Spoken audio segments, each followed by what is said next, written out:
Olá, hoje nós vamos conversar sobre telas e desenvolvimento infantil. E para conversar conosco a respeito desse tema, aqui conosco a professora Adela Stoppel-Geller. Ela é psicanalista, graduada em psicologia pela Universidade de Buenos Aires, mestre e doutora em psicologia clínica pela PUC São Paulo, pós-doutora em psicanálise pela UERJ e professora do curso de formação de psicanálise com crianças aqui do Instituto Sede Sapientes. Um estudo canadense publicado recentemente, ele nos mostra que a criança que passa a cada 30 minutos que a criança passa na frente de dispositivos eletrônicos, sejam eles tablets ou celulares, isso aumenta o risco em 2 a 3 vezes da criança desenvolver problemas na linguagem expressiva. Por que esses dispositivos afetariam a linguagem da criança? Então, a pergunta acho que é muito interessante e muito importante.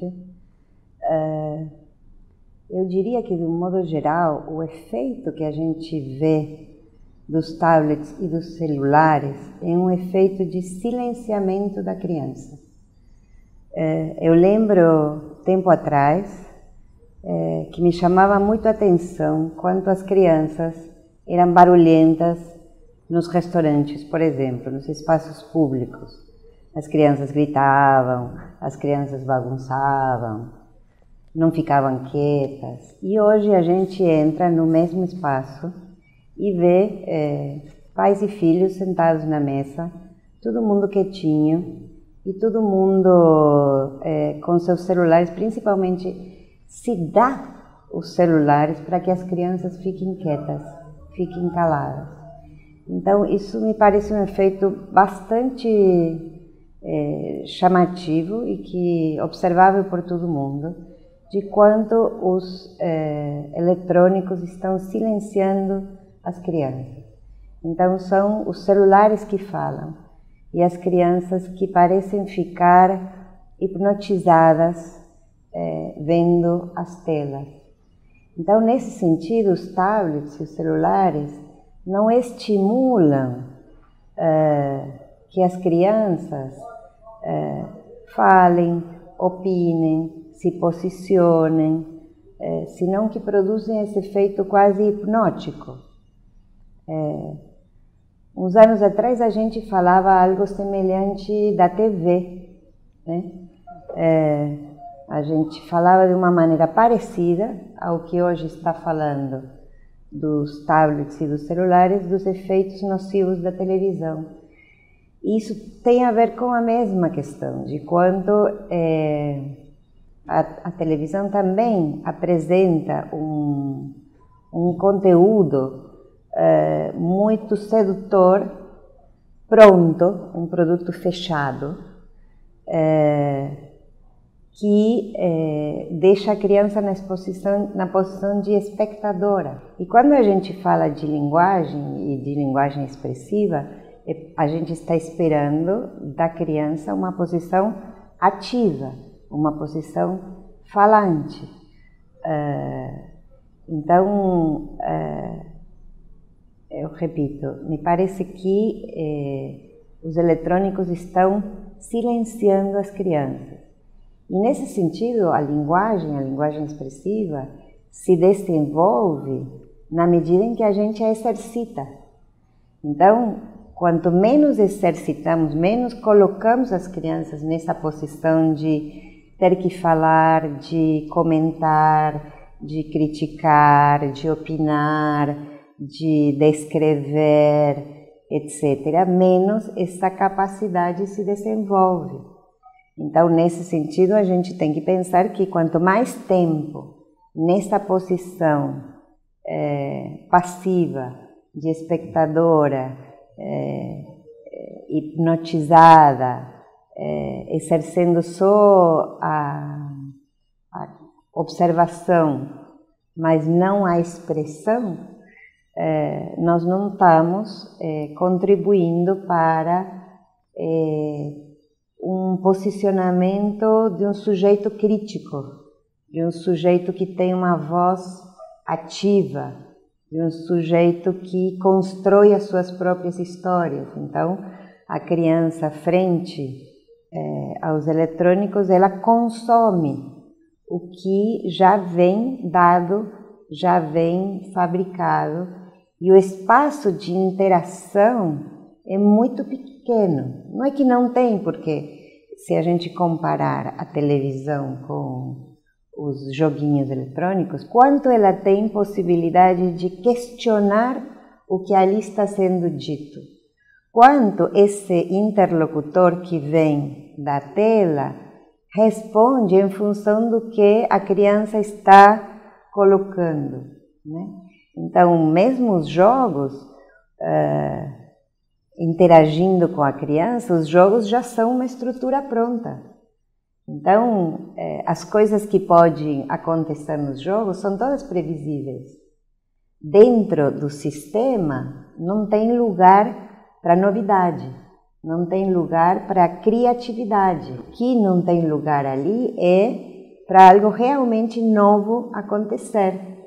E nisso, o celular, por mais que fale, ele é muito diferente de de uma pessoa, outra pessoa, interagindo com a criança. Nessa questão até de que o celular, ele é diferente, mesmo que se fosse uma voz gravada, os bebês eles não costumam reconhecer a voz da própria mãe quando numa situação de gravação. Ou seja, isso realmente só corrobora em relação ao que a senhora comentou, de que é um outro sujeito, né? Não está tendo aquela interação face a face, né? Ser humano com outro ser humano. Sim, porque nesse sentido, a voz gravada, mesmo a gente tinha essa estranheza quando escutava nossa voz gravada na secretária eletrônica. Bom, a gente não se reconhece como tendo gravado, a gente escuta a voz de uma maneira completamente diferente. Então, com os bebês acontece a mesma coisa com a voz das mães. Por isso, eles não reconhecem essa voz como sendo da mãe. Dá para comparar a gravação com a escrita. Dá para fazer uma comparação entre fala e escrita e a voz ao vivo e a voz gravada. A voz gravada é como se fosse um escrito. E um escrito justamente tem essa característica de fixidez. Ele já não se modifica. Então, por isso é que se pede nossa assinatura, né? Porque assinou e pronto, aquilo não muda. Eu também acredito que as telas, de uma forma em geral, elas podem levar o indivíduo a uma percepção equivocada da realidade.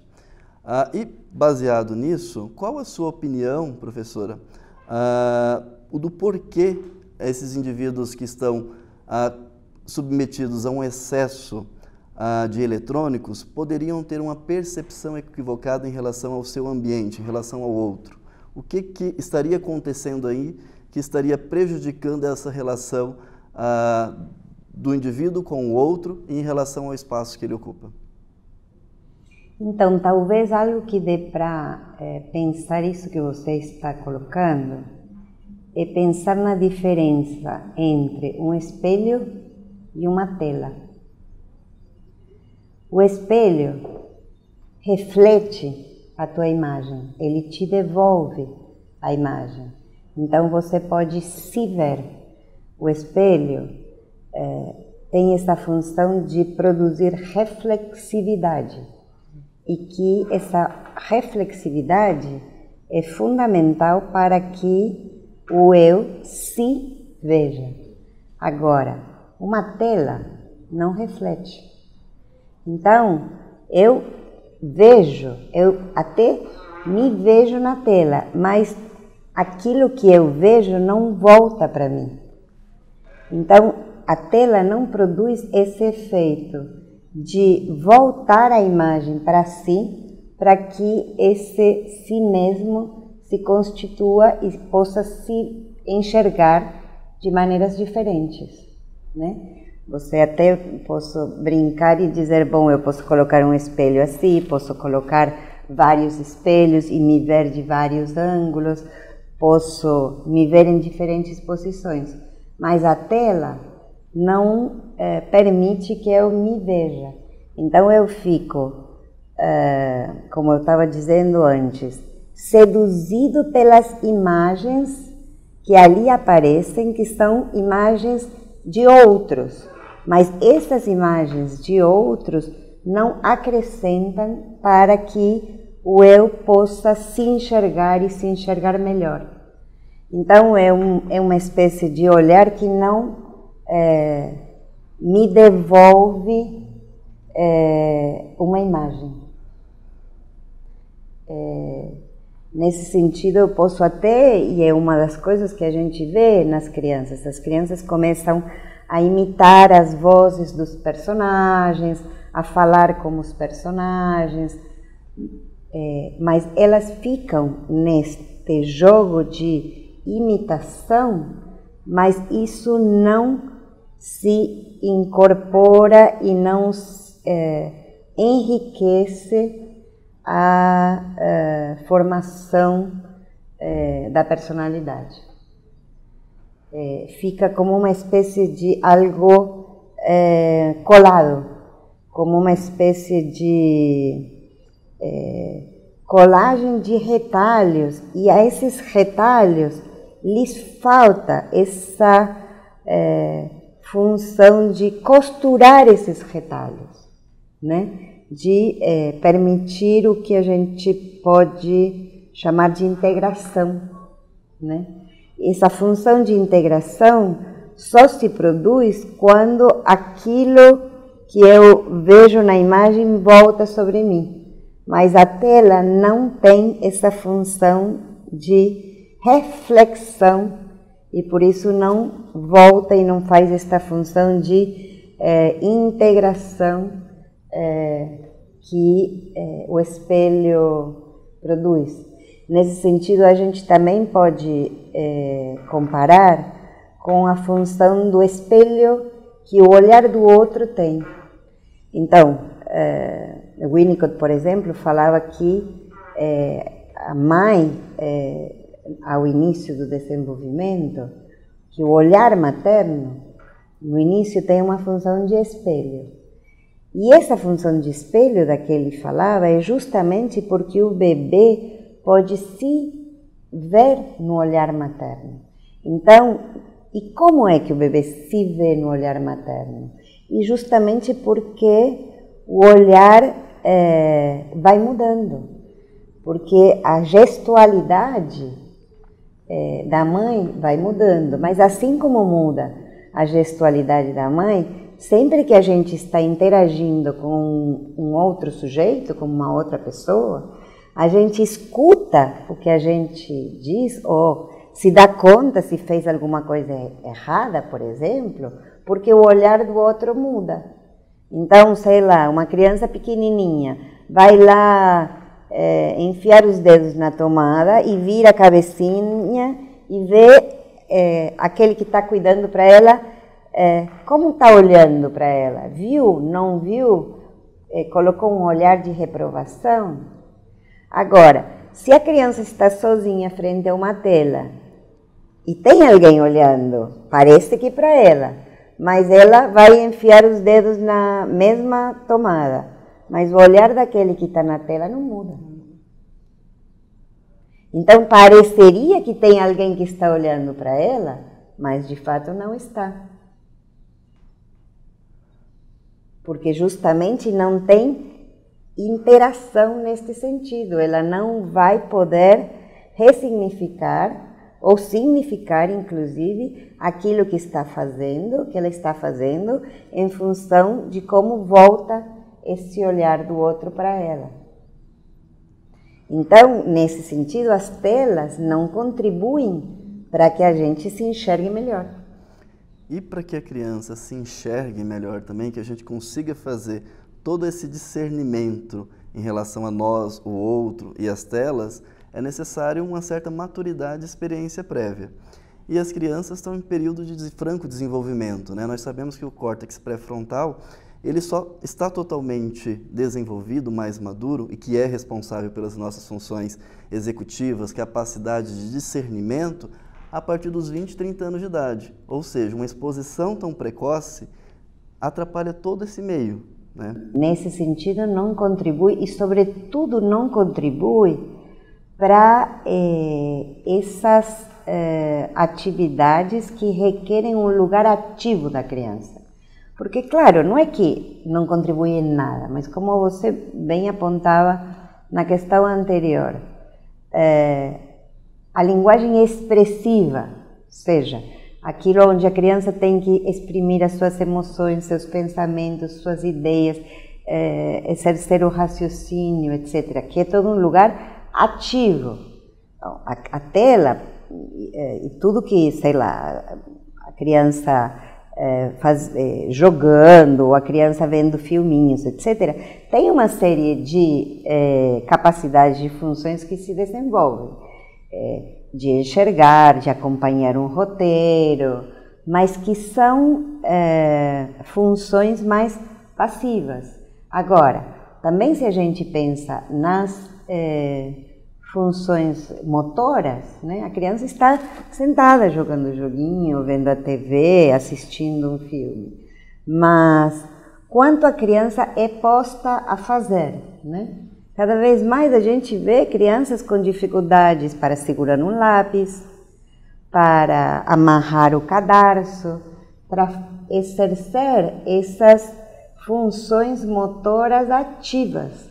E básicas. Né? E básicas. Elas não têm tido esse contato prévio, simplesmente porque estão ali em frente a uma tela e isso as impede de interação com o meio, né? Então fazer essas atividades básicas como correr, brincar, cair, né? Amarrar, pular, exato. Então ela acaba, na verdade, não porque ela não sabe, porque ela não aprendeu. Exatamente. Não aprendeu e não, como você diz, não exercitou reiteradamente. Então tem uma série de atividades que a gente pensa que são parte da infância, né? Correr, pular, subir, escada, que envolvem também perigos, né? Que a criança pode se machucar, então a criança pode estar muito mais segura, sentadinha no sofá, sem se mexer na posição de espectadora.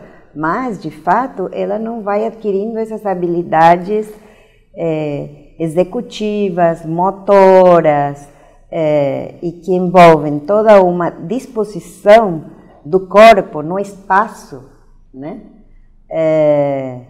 Que requer muito exercício, né? Não é por acaso que nas escolas tem um pátio, né?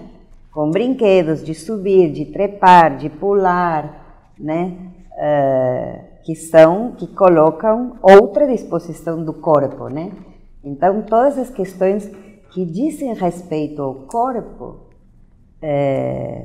e a pôr esse corpo em movimento, em atividade, é por aí que eu acho que se fazem tantos estudos que relacionam obesidade, por exemplo, com estar sentado tanto tempo frente às telas. Obesidade e também